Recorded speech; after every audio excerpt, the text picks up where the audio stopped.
Oh, ma että sarnas kissu colosseo. Accusaca!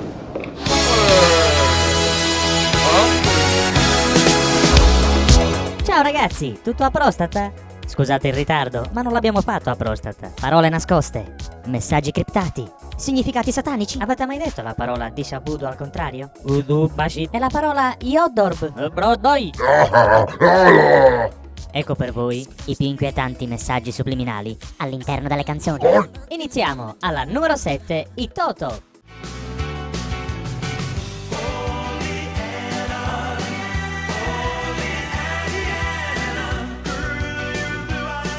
Alla numero 6, Marilyn Manson.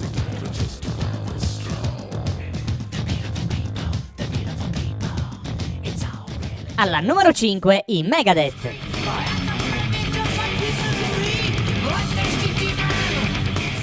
Alla numero 4, ancora i Megadeth.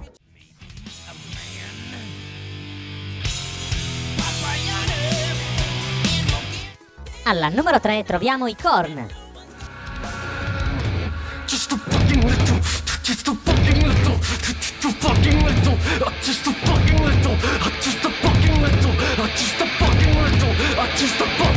Al numero 2 i Napalm Death.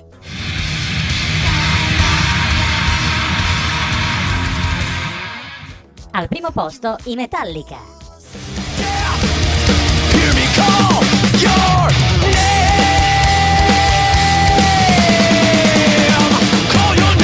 Bene ragazzi, anche per oggi è tutto, a domani sera con la nuova puntata di Karatakie.